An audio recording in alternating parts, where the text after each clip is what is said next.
রাহি কনককে বলে, আপনি আমাকে যা প্রায়শ্চিত্ত করতে বলবেন আমি তাই করব। এই বলে কনকের কাছে যেতে গেলে পড়ে যায়। কনক বলে, কি হলো রাহি, তোমার লাগলো কোথায়? পায়ে লেগেছে না? পাশ থেকে বেশি ঠামি বলে, পুজোর দিনে কি হাত পা ভাঙবে পড়ে? রাহি বলে, আমার লাগেনি, মা তো আমাকে সামলে নিয়েছে। এরপর অনি, ল্যাক্স, রাহুল সবাই মিলে কনকের কাছে আসলেই সেটা দেখে পিসিঠামি বলে, ঠিক যেন ছেলে পুলে নিয়ে পার্বতীর বাস, যার আছে সেই বোঝে, যার নেই কে জানে। তখনই রাজীব বলে, তুমিই তো আমার আরেক মা, আমরা সবাই তোমাকে খুব মানি। সেই মুহূর্তে রাহুলের দাদু এসে পিসিঠামিকে মা বলে ডাকলে পিসিঠামি বলে, তুই আমাকে কেন মা বলে ডাকছিস? রাহুলের দাদু বলে, তুমিই তো আমাকে মানুষ করেছিলে। পিসিঠামি বলে, ছোটবেলায় তেমন মারও খেয়েছিস। এই নিয়ে তারা কথা বলতে থাকে। এরপর রাহি পিসিঠাম্মিকে জড়িয়ে ধরে বলে, আমার তোমার গয়নার বাস্ক চাই না, এই পরিবারই আমার আসল অহংকার।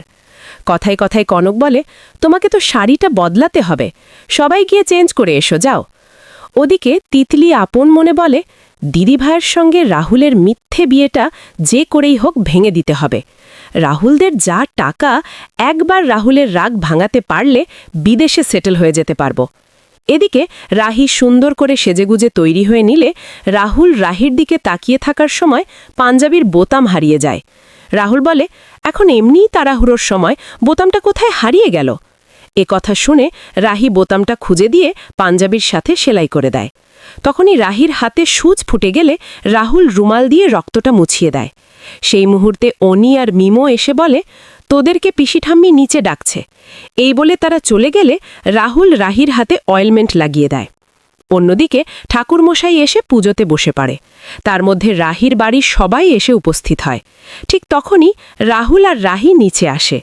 এরপর রাহি আর রাহুলকে পিসিঠাম্মি পুজোর জায়গায় গোপালানা করায়। তারপর পিসিঠাম্মি তিতলির কথা জিজ্ঞেস করলে রাহির কাকিমণি বলে, ওর শরীরটা খারাপ তাই আসতে পারিনি, আমার ছেলে আছে, ওর যদি ঠিক লাগে তাহলে ওকে নিয়ে আসবে। এই নিয়ে তারা কথা বলতে থাকে। তখনই তিতলি এসে হাজির হলে পিসিঠাম্মি বলে, এই যে বললে ওর শরীর খারাপ, ও তো একাই চলে এলো।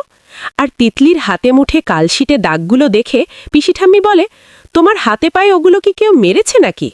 তিতলি বলে, আসলে আমার অ্যালার্জি হয়েছে, পুজোর উপোস করে আছি না, ওষুধও খেতে পারিনি।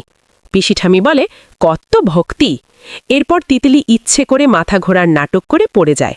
সেটা দেখে পিসিঠাম্মি রাহুলকে বলে, তোর শালি বোনের মতো, ও পড়ে গেল, তুই ধরলি না? রাহুল রেগে গিয়ে বলে, আমি আর এই মিথ্যে নাটকটা করতে পারছি না। যাকে আমার বোনের মতো বলছো তাকে আমি ভালোবাসতাম, ওর সাথে আমার বিয়ে ঠিক হয়েছিল, কিন্তু ও বিয়ের মণ্ডপে আমাদের সবাইকে অপমান করে বিয়ে ছেড়ে পালিয়েছে।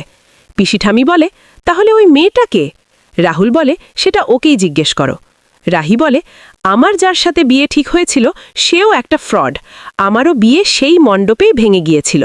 সব কথা শুনে পিসিঠাম্মি বলে, একটা লগ্নভ্রষ্টা মেয়ের সাথে ওর বিয়ে দিয়েছিস? পাশ থেকে রাজীব বলে, রাহুল আমার কথাতে বিয়ে করেছে, ওর কোনো দোষ নেই।